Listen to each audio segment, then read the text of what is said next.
We're here at Dana Landing in Mission Bay, and we're continuing our series of Shimano Let's Talk Hookup video series on our YouTube channel.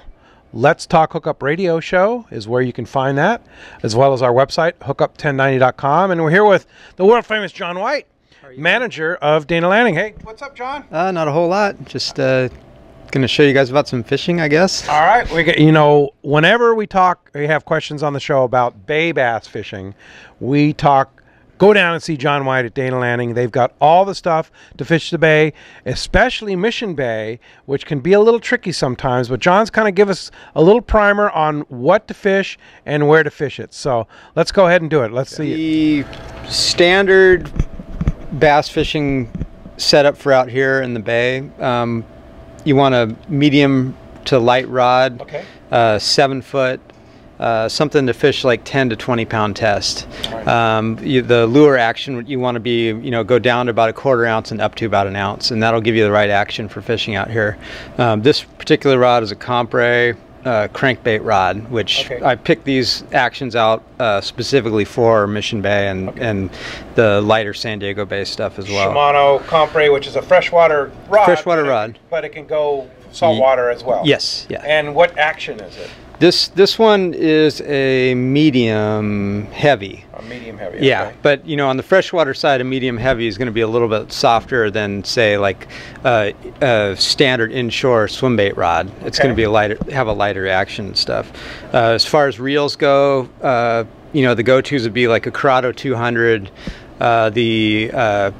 the Sitka 200 is also a good one. This is a Curado 200. This is a Curado right? 200, yeah. Which there's a new version of the Curado 200 coming out. This will be eventually discontinued. Yeah, this one's discontinued. But the new right one now is supposed to be pretty fantastic. Supposed to be nice, yeah. Yeah. It's coming out, I believe, at the end of this month, February. Yep. So watch for that at your tackle store. Yeah. So the Curado, the Sitka, or the Chronarch, the 200 size, and depending on how you want to fish, this can go with either 10-pound mono straight up, or some people like to use, say, 30 to 50-pound braided line, like your Power Pro, and then a Top Shot, a small, like 3-foot section of some fluorocarbon, and say anywhere from 10 to 20-pound test. Okay, so what pound Power Pro are you going to start with on it? For me, I would use 50. 50, okay. Yeah, because to me, I think the 50, the little bit heavier Power Pro casts easier. For me personally, I do. You don't need it to fish bay bass, no, but it's about castability. Yeah, on the Top Shot, I would probably do about 12. 12, okay. Yeah. You can hook a big fish in Mission Bay. You can, yeah, and the main thing is you need it for the shock absorption when you're casting and the shock of the bite. Like if you hook a 2-pound spotty close to the boat, and you have 8-pound or 6-pound on your Top Shot, and it's straight to that Spectre, you're probably going to break them off. Yeah, gotcha. So that's the conventional outfit. What about a spinning outfit? A lot of people like to use spinning gear. Yeah, spinning gear setups. Yeah, and it's just a Sedona, 2500 size reel, 20-pound Power Pro. Very inexpensive spinning reel, but it does the purpose, right? Yeah. The Sedona. And then the same thing, worm and jig. It's a real similar rod to this Compre. It's a Convergence. Real similar action to this. It's going to be, a light tip. But like a, for freshwater rods, they call it a medium or a medium heavy. This one happens to be a medium. And then we're going to put 20 pounds braid on this, and then just your fluorocarbon on the end could be. So why lighter braid on the spinning outfit? Well, because the spinning reel, you don't have the revolving spool. It's going to cast a lot. You don't have to worry about the line backlashing on you and stuff. So you'll have more capacity. You'll have more capacity, and it's going to sink a little bit faster also. All right, perfect. Yeah. All right, great. So those are our outfits. Now let's talk about what to use and where in Mission Bay. This is going to be your standard bait for fishing in the bay. It's a this just happens to be a 3-inch MC tail, MC swim baits. We also use the Big Hammer tails and Fish Trap, and fishing these in anywhere in the bay, from shore or off a boat, seems to work really well. Probably the biggest advance we've had in the last couple of years is in the lead heads. This happens to be a War Baits 3/8 ounce lead head. You can see it's got a weed guard on it, and the other innovation in this head is that the hook tie point is parallel with the front of the head. This is where, if you can imagine the line coming off at an angle like this, older lead heads, this hook eye would be up at the top, and that's where you catch most of your weeds, right in the front of that hook eye. There's also a new bait by VMC that's similar, same thing, hook eye, hook tie point on the front of the head, so it pulls it up over the weeds. No weed guard on these ones. So what size are you using for the bay? I'm generally going to use 3/8 to a quarter. Okay. So it depends on the conditions and the wind and what size line you're using. Like say for that spinning outfit where you have the 20-pound braid and say 10 or 12-pound top shot, you can go down to a 1/4 ounce. Okay. And it'll work fine. If you're using a little bit heavier line or straight mono, you might want to go 3/8 ounce because the line is going to float up in the water column a little bit more, and that head will get you down in the strike zone better. All right, good stuff. And you just have to remember that in the bay, you're not really going to get many bites that are in the water column above the weed beds. I have another rig here that's even better for the beginners, and okay. That's what we use on my boat because I'm taking kids out fishing all the time. Okay. And this is the Owner sled head. Okay. And if you use a, it's not a paddle tail style bait, it's a slug, or it's got no paddle tail on the back, and it's got a hollow belly to accept this hook. Now when this is all rigged, you see the tie point on the front and the hook lays flat against the top of the lure.